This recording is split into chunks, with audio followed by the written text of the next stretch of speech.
In today's episode, we'll share more tips and tricks on how to plan your Irish road trip. Today, we'll delve into accommodations, sightseeing and tickets, food and beverages, documents, and all those pesky details. And then we'll show you how to put it all together. And if you missed part one of this two-part episode, we'll put a link right up here. And be sure you stay till the end when we'll give you our 3 best tips on how to enjoy your great adventure in Ireland. So now we're talking about accommodations, how we kind of tried to stay at many different kinds. Our first stop when we arrived in Ireland was the Ashling Hotel. It's more of a full-service city hotel. For us, it worked out really well because of the time of the morning that we arrived. They were able to take our luggage and stow it away for us safely. I believe it was 5 o'clock in the morning when we arrived. It was. And check-in time wouldn't be until late in the afternoon.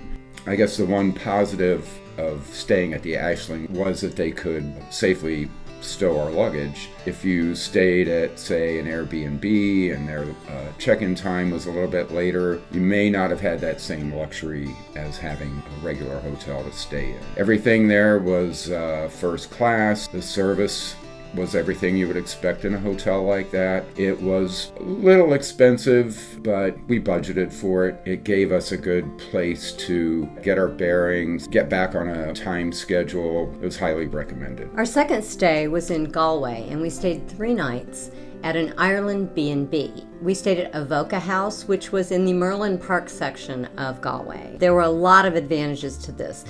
This was the first time we had stayed in one of the Ireland B&Bs. We had a host couple there who were locals. They knew a lot about the area, were very helpful and very nice. The room came with a full breakfast. Now the room was rather small, but we did have an ensuite bathroom, which was great. One of the huge advantages to this, and one of the reasons we chose this location, was because it was right on the bus route that went downtown to Galway. So we were able to literally step right outside the front door to the street and catch the bus downtown in the evening. So we didn't have to take a taxi, we didn't have to drive, we left the car parked there. We were able to hop to the pubs and not have any worries about having to drive. The couple there was very friendly. We can't say enough about Peter and Kathleen. Even though I called Peter Tom for the first day. But Kathleen assured us he answers to anything. So if you are looking for a place to stay in Galway, they do have a website. It's Avoca House Bed and Breakfast in Merlin Park in Galway, and we will put a link down below. The price of it was very reasonable. It was, very. Our third stop on the trip was Markree Castle. Now, a castle wasn't particularly something I really preferred to do, but Karen chose it, and that was one of her bucket list items. Mine was the golf. But Markree Castle, you would consider it a luxury resort, probably. A little more than what we're used to paying, but it was well worth it. It was just beautiful inside, the castle and the river running behind it, and the gardens. The service there was spectacular. Everyone that worked there was just top-notch. I just can't say enough about it. Just spectacular.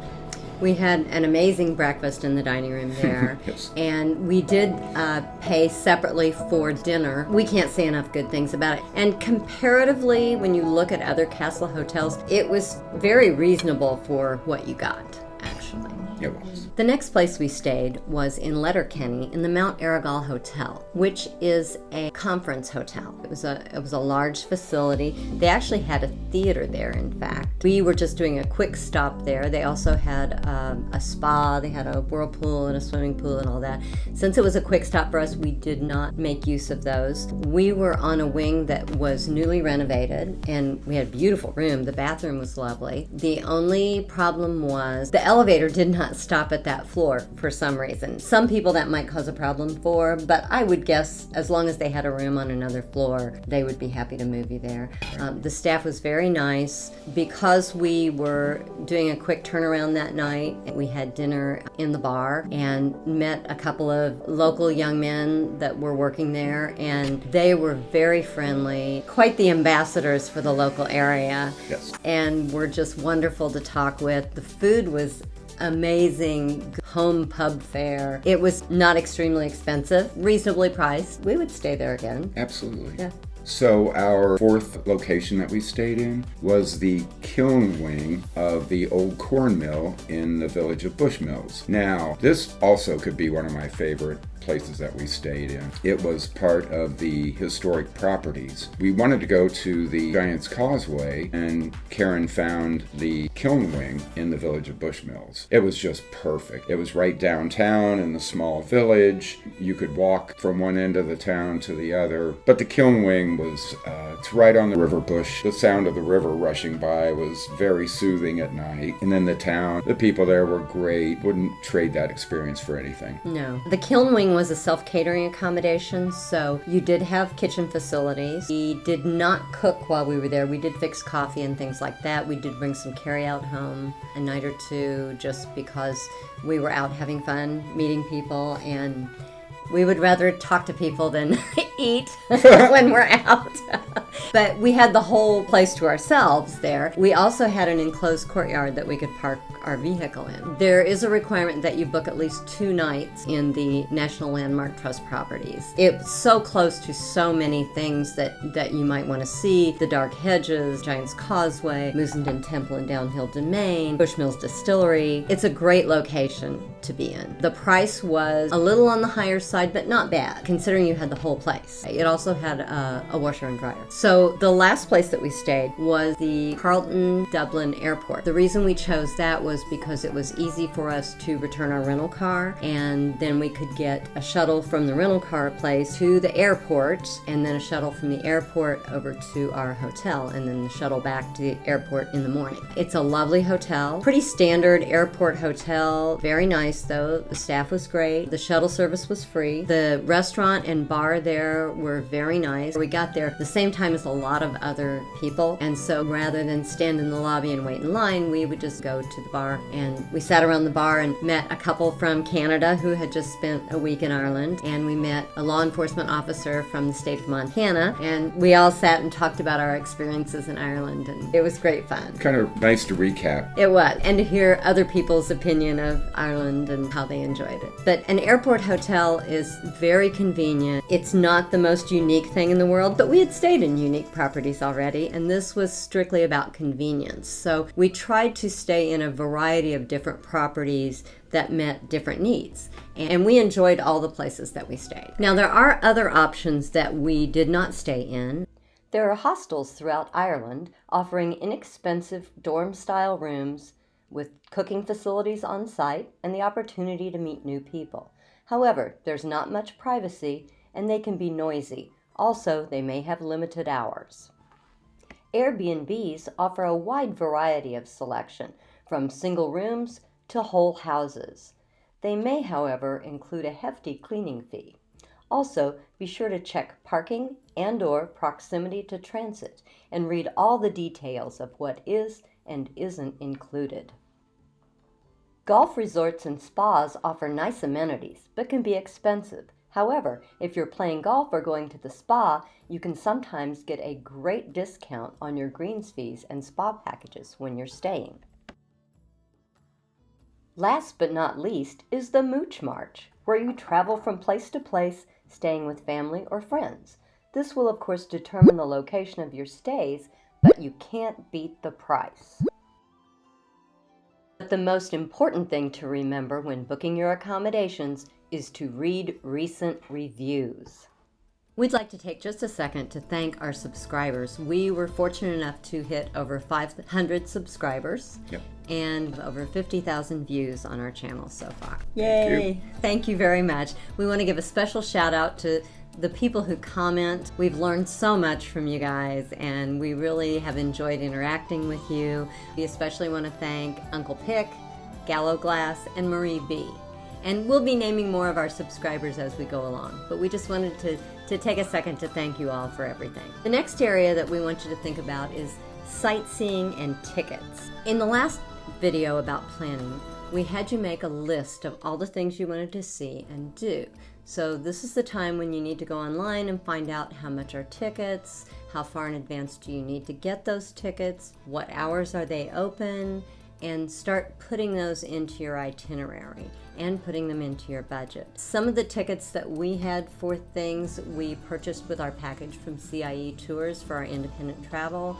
I think Giant's Causeway and Cliffs of Moher. Yes. Then other places like Carrick-a-Reed Rope Bridge. We were and like Jameson Distillery, Guinness Storehouse. We purchased online. Either before we left home or once we got there. Really pay attention to the hours and the days. We missed out on going to Bushmills Distillery because we figured they would be open on the weekends, just like Guinness is and Jameson is. But Bushmills is a much smaller town. They were still feeling some of the effects of staffing shortages post-COVID, and they were not open on the weekend, and it was during the weekend that we were there, so we were not able to go to Bushmills Distillery. So be sure that you double check those dates and times on those. So the next item on our list will be food and beverage. There are so many things to try, like shepherd's pie, seafood pie, fish chowder, fresh oysters, fish and chips, the Irish beef, Irish cheese, Irish butter. Shrimp stew, shrimp salad, shrimp and potatoes, shrimp burger, shrimp sandwich. All the really good stuff. Yes. And that's why you need to get out and walk more. There's brown bread, and then you get the full Irish breakfast with the black and white pudding. The potato farls were one of my favorites. And then, of course, you've got the Irish whiskeys and Guinness and ciders. So be sure you make a list of foods you want to try in Ireland. We did not get all of the things on our list in, No. so we already have a list for our trip next year. You also want to be sure that you budget for it. We did not eat a fancy dinner very often. We wanted to try most of the local food and just the ordinary food from Ireland. Now, we did have a really nice dinner when we stayed at the castle, but the other places we ate were local pubs or just a smaller restaurant, and we really enjoyed that kind of food. It's a little less expensive that way. Most of our rooms had breakfast included with them, which is a big plus for your budget. Then during the day, we just kind of snacked a little bit. We'd grab something midday, maybe a sandwich or something small, and then in the afternoon, maybe have a pint and some kind of snack, and then we'd have a dinner at night. For setting your budget for food, there is a website that I'll link to in the description down below that will give you an idea of what current prices are for the different meals in restaurants in Ireland at the current time. We also made sure to try some of the snack items that are unique to Ireland. Tatoes. Yes. We were big on. Many flavors. Yes, many flavors. The cheese and onion are delicious, by the way. And the cone with flake. It's hard to explain. It's an ice cream cone with a stick of Cadbury chocolate stuck in it. And they also call it a 99. We might have to do an episode just about 99s and cones with flake, and I don't know. So try some of the little snacky things that are just everyday common things there. So our next item on the list would be making sure that you budget for miscellaneous transport options. Yeah, it's not a big chunk of your budget, but just something to keep in mind. Yeah. Now let's talk about documents. You, of course, are going to need a passport. You'll have to have your driver's license if you are driving, and it's a good idea to have it anyway so that you have a second form of picture ID. You may have heard that in 2024 they're going to start requiring you to fill out an online request for paperwork if you are traveling in the Schengen zone, which is a group of EU countries and some countries that are not in the EU, in order to be allowed to enter those countries. Ireland, Northern Ireland, and Great Britain are not part of the Schengen zone, so you, at the current time, do not have to worry about that. In 2024, when that takes effect, that will not affect Ireland, Northern Ireland, or Great Britain. You might want to take your immunization records with you. You never know when COVID is going to flare up again, and you want to make sure that you can prove that you've been vaccinated. We will put a link down below for the website to check on requirements for entry into Ireland and Northern Ireland, and requirements for return back to the States if you're coming from the States. We did get a TSA Global Entry pass. It cost a little bit of money, but it was good for several years. You have to go through a more intensive scrutiny than you do for just a passport. We had to go for an interview at O'Hare Airport in Chicago. Pretty thorough questioning. It was. And don't crack jokes with them when they're interviewing you, because they really don't have a sense of humor.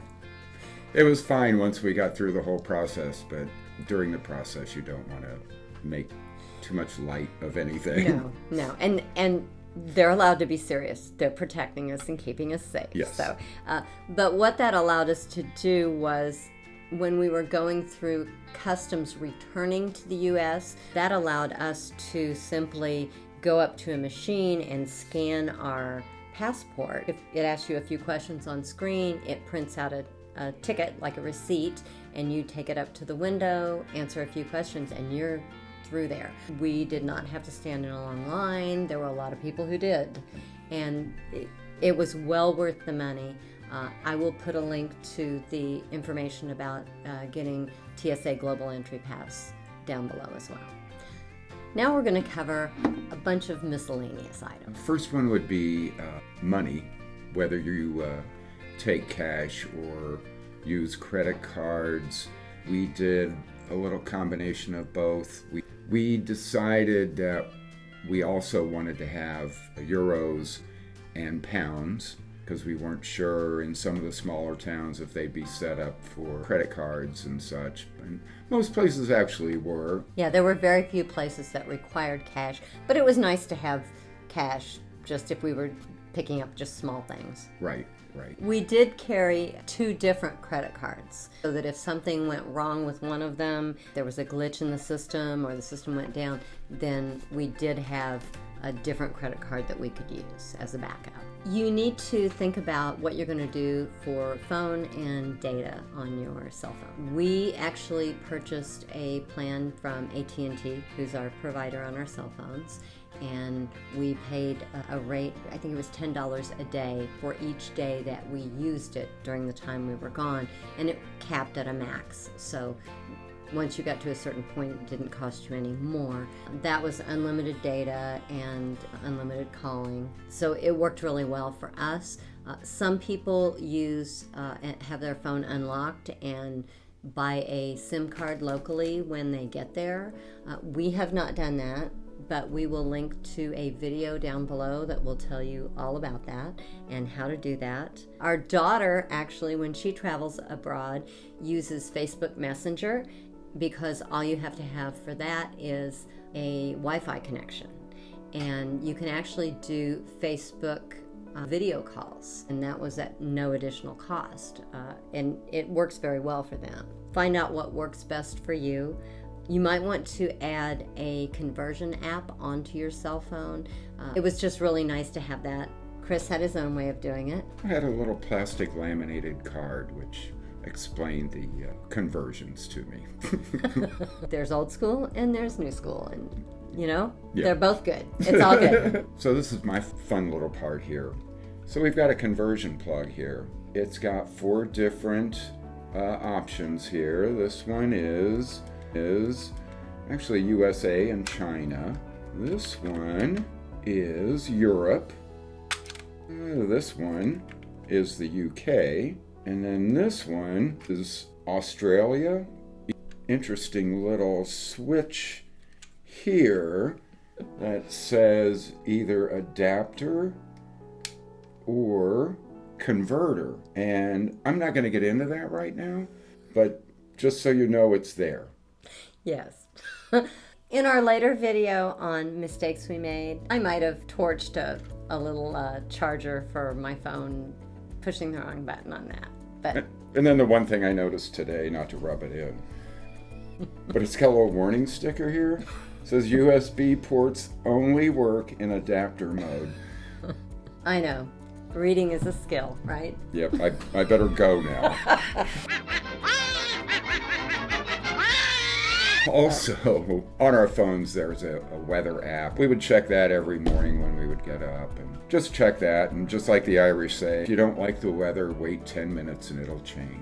And we did start watching the weather forecast about 2 weeks out from our departure. We did. Because that kind of helped us, even right up to the last minute, decide what to pack. Another item here was a tracking chip for your luggage, for your check bags, actually. And it was a Apple AirTag. Yeah.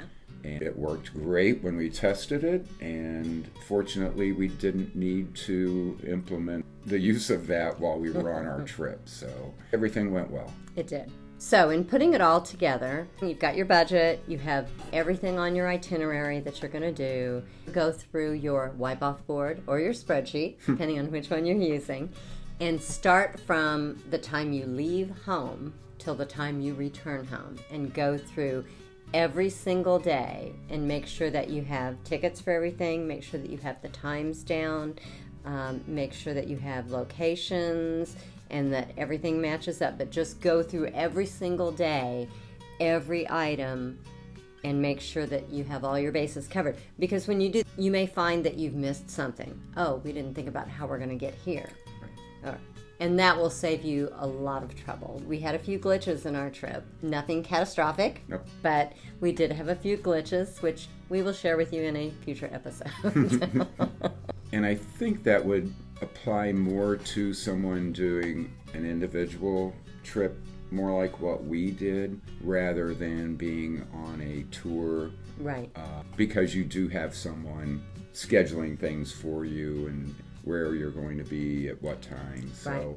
And we did see some of CIE Tours people in the Ashling. They were staying there, and they were keeping them corralled pretty well. And if you don't want to have to worry about all those little details, a group tour might be a good thing for you. It would be. So now we'd like to share our top 3 tips for enjoying your Ireland adventure. Number 3, cross-check all your details with 2 people with regards to dates, times, and addresses. Before you go. Before you go. Yes. So when you get your paperwork, you have your plane tickets, all your confirmations for your accommodations, go through everything with 2 people back and forth. even your car rental. Number 2, go with an open mind. That is what we try to do, and it works pretty well for us. I just try to remember you're basically a guest in someone's home. You're kind of an ambassador to the country that you're visiting, in this case Ireland, and you want to make sure you're a good representative and not be the couple that was remembered for the wrong reasons. Right. You know? Right. And the number one tip that we have for you to enjoy your great Irish adventure is, if something goes wrong, and it probably will, unless it's catastrophic, don't let it ruin your trip. Just roll with the punches and make the best of the situation. We had a few things that went wrong, and you might be disappointed, you might be upset with yourself for mistakes you've made, or upset with somebody else for mistakes that they've made, but how bad can it be? You're in Ireland on vacation, okay? Right. Have a pint, take a breath, and enjoy your trip. By the end of the pint, you'll probably be laughing about it, going, how could we be that stupid, you know? But don't let it ruin your trip when you make a mistake. And I'm a big fan of Taylor Swift. Yes, you are. So, as Taylor Swift would say, shake it off.